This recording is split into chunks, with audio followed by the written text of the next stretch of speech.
This wasn't a meltdown. This wasn't a rant. This was a public execution disguised as a broadcast. Because the moment Piers Morgan looked into the camera and said, "I have seen her bank records," the entire Meghan narrative cracked like thin ice under pressure. No panel, no jokes, no safe distance. Just a man, a desk, and a thick dossier of documents that allegedly turned whispers into receipts. For years, people said Piers was obsessed, bitter, personal, out for revenge. But obsession doesn't come with paperwork stamped, redacted, and timed to the minute. And that's when the story stopped being gossip and started sounding like evidence. Because this wasn't about interviews or feelings anymore. This was about money trails. So according to what was laid out, the chaos at Los Angeles International Airport, the suitcases, the rerouting, the sudden silence was never the climax. It was the cover. The real story lived in spreadsheets. Piers didn't open with anger. He opened with stillness, a long pause, the kind that tells you something irreversible is coming. Then he said it. For years, he claimed he believed the goal was fame, influence, control of the narrative. But what sat in front of him now suggested something colder, a systematic draining of joint accounts, transfers that lined up perfectly with canceled deals, movements that began the moment the legitimate money stopped. This wasn't panic. This was planning. The broadcast claimed the numbers told a story that words never could, a story of funds moving out through shell structures, through consulting labels, through entities that existed only to blur ownership. And then came the pivot that made the room feel smaller. Because Piers didn't just talk about accounts, he talked about who signed them, digital approvals, repeated signatures, identical timestamps, not handwritten consent, not active participation, automation. The implication hung in the air like smoke that Prince Harry may not have been authorizing transfers, he may have been rubber stamped, approving millions while asleep, approving millions while distracted, approving millions while believing the story he was being told. And suddenly the tone shifted. Not mockery, not triumph, pity. For the first time in years, Piers didn't frame Harry as a villain. He framed him as something worse, a mark. Then came the detail that landed like a punch to the chest. A transfer allegedly labeled exit fee, $2 million. Not Netflix money, not podcast money, inheritance, money tied to family history, money meant to protect, not escape. Piers' voice reportedly changed when he read that line. Not louder, sharper. This wasn't business. This wasn't strategy.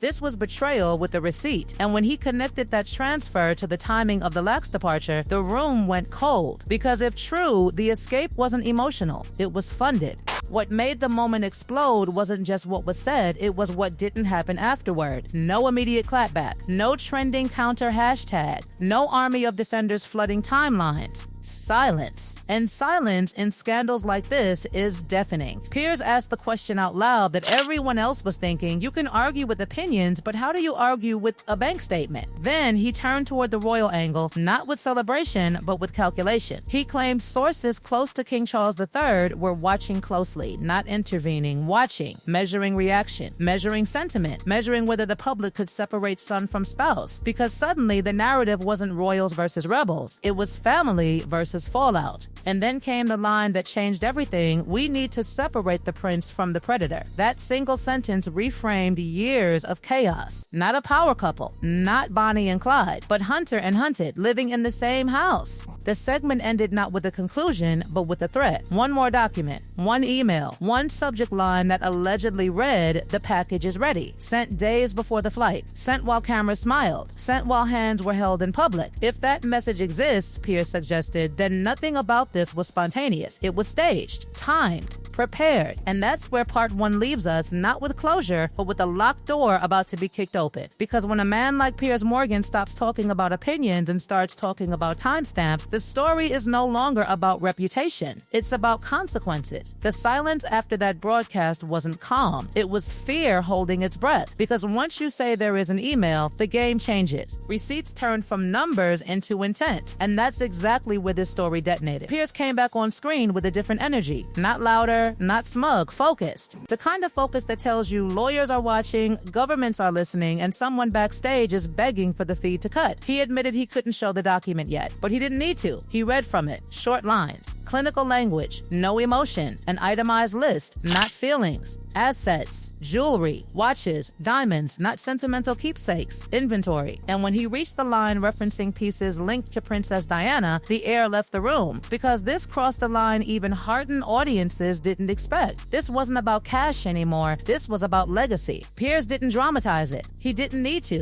He simply said what mattered. These weren't memories to be protected. They were liquidity to be moved. Fast sale, estimated values, urgent timing. The implication was brutal. While the public image was still polished, smiles, charity speeches, controlled lighting, there was already an exit plan being priced behind the scenes. That's when the story flipped from scandal to something darker. Because if the jewelry list was real, then the escape wasn't just funded, it was liquidated. Then came the moment no one expected. Mid-segment, live, the show was interrupted. A legal letter. Urgent, immediate, threatening. A cease and desist from lawyers representing the Duchess. The timing was almost cinematic, too perfect to ignore. Piers didn't hesitate. He didn't ask for a break. He didn't soften his tone. He read enough to make one thing clear. The demand wasn't correction. It was silence. And that told the audience everything. Because innocent people deny. They don't demand erasure. Piers ripped the letter in half on air. Not theatrically, decisively. And in that moment, something snapped. For years, the threat of lawsuits had kept critics quiet, producers cautious, networks nervous. That fear died on live television. He said the line slowly, deliberately, making sure it landed. These are no longer private records. These are evidence. That sentence alone reframed the entire saga. This wasn't gossip TV anymore. This was a public collision between PR and prosecution. Then he pivoted to Hollywood, not gently. Names were implied. Agencies, award committees, celebrity allies who had offered platforms, praise, protection. The question wasn't why they supported her. The question was when they knew. Because if the books were creative, if the money trails were questionable, if warnings existed and people still looked the other way, then this wasn't just one person's scandal. It was an ecosystem failure. Silence as long as the checks cleared. Distance only when the heat arrived. Piers called it reputation laundering. And suddenly, association became radioactive. Awards looked fragile. Friendships looked transactional. Support looked conditional. Then came the revelation that shook even seasoned viewers. During a commercial break, his private line rang. Not an agent, not a producer. A senior member of the royal family. No interview request, no spin, 2 words. Thank you, that was it. And that mattered more than any document. Because institutions don't thank critics unless they're done protecting someone. That call signaled finality, not reconciliation, not negotiation. Closure. From there, the conversation turned political and dangerous. How does that much money move without alarms? Why weren't flags raised earlier? Who ignored them? Piers didn't accuse. He questioned. And those questions pointed towards something bigger than celebrity. Because financial systems don't fail quietly. They fail with permission. Then came expert analysis. Cold, unemotional. This wasn't impulsive behavior. It was structured. Planning over months. Layered entities. Distance between source and destination. A pattern. And patterns are what prosecutors love. By the time he showed the photo of Harry, tired, isolated, hollow, the tone shifted one final time. Not rage, loss. A man who walked away from family believing he was choosing freedom, now standing alone while the narrative he trusted collapsed. Piers didn't gloat, he warned. Because when fallout comes, it doesn't stop at one name. He ended the broadcast not with applause, but with inevitability. Trials don't care about titles. Cells don't recognize branding. And public sympathy evaporates when spreadsheets speak louder than stories. This saga didn't end with a wedding. It didn't end with a podcast. It didn't end with an interview. It ended with math,